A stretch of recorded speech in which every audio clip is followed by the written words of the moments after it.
मेरे प्यारे दोस्तों, मैं आज आपको एक कहानी सुनाने जा रही हूँ। कहानी यह है कि एक बार एक माँ हमेशा अपने बच्चे को यह कहा करती थी कि तुम मेरे ऋण को कभी नहीं चुका सकते हो, तुम मेरे ऋण से ऋण नहीं हो सकते हो। तो जो बेटा था वो धीरे-धीरे ये बात सुनते-सुनते बड़ा हुआ। माँ हमेशा कहती थी कि तुम्हारे ऊपर मेरा इतना ऋण है कि तुम कभी भी चुकता नहीं कर सकते हो। तो बच्चे को लगता था कि क्या ऋण कह रही है, पैसे का ऋण कहती होगी। धीरे-धीरे बच्चा बड़ा हो गया, नौकरी करने लगा। जब ढेर सारा पैसा कमाने लगा, तो आकर कहा माँ को कि माँ, अब मैं इतना पैसा कमाने में सक्षम हो गया हूँ कि तुम्हारा कितना ऋण है बोलो, मैं उसको चुकता करूँगा। 1 लाख, 2 लाख, 3 लाख। तो माँ हँस के बोली कि लाख, 2 लाख, 3 लाख तो नहीं है बेटा, पर जो ऋण है, उस ऋण को चुकता तुम कर दो तो बहुत बड़ी बात है। मैं तुम्हारे सामने 2 प्रश्न रखूँगी और दोनों प्रश्न का जवाब यदि तुम दे दोगे, तो तुम मेरे ऋण से अऋण हो जाओगे। बोला ठीक है। अब क्या हुआ? माँ बोली कि रात के समय मैं तुम्हारे साथ सोऊँगी। तो बेटा बोला ठीक है, सो जाना। और जब रात हुआ तो माँ अपने बच्चे के साथ, उस लड़के के साथ सो गई। जब आधी रात हुई तो माँ अपने बच्चे को जगा रही है कि बेटा उठो ना, एक गिलास पानी ला के दो ना। बेटा उठा, जाके एक गिलास पानी ला के दिया।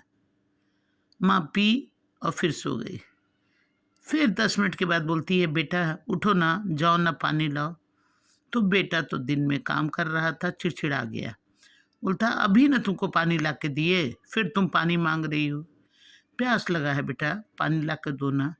चिड़चिड़ाते हुए गया और कि जाके पानी लाकर दिया माँ को, और खुद अपने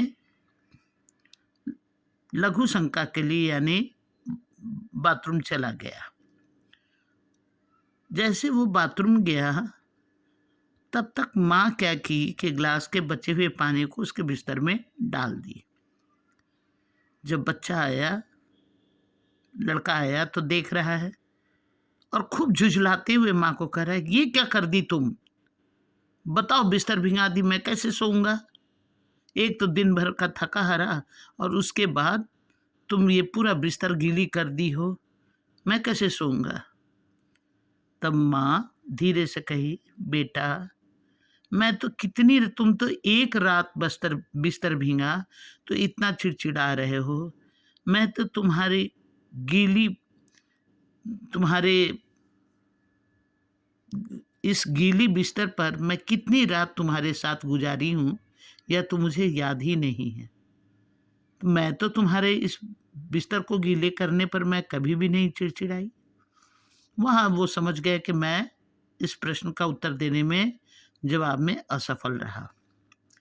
फिर दूसरा प्रश्न दूसरे दिन फिर हुआ। तो वहाँ एक पक्षी बैठा था जिसमें कबूतर, बटेर सब पक्षी थे एक साथ। मैना, गौरैया, कबूतर, बटेर सब थे। तो माँ उन पक्षियों को देखकर बेटा से पूछती है बेटा बेटा, ये क्या है? तो बेटा उसमें से एक पक्षी को दिखाकर बोलता है ये कबूतर है। 10 मिनट के बाद फिर वो बोलती है कि बेटा ये क्या है? तो बेटा कहता है अभी न बताया कबूतर है। फिर तीसरी बार जैसे पूछी तो वो काफी झुंझला गया। माँ कही कि जब तुम छोटे थे तो मैं तुमको ये ज्ञान करवाने के लिए कई बार, कम से कम 2500 बार क से कबूतर, क से कबूतर कह कह कर कबूतर दिखलाती थी, तो मैं तो कभी नहीं थकी। तब बेटा को एहसास हुआ कि माँ सच में, माँ का ऋण जो है वो हमारे ऊपर है, वो कभी भी चुकता नहीं हो सकता है।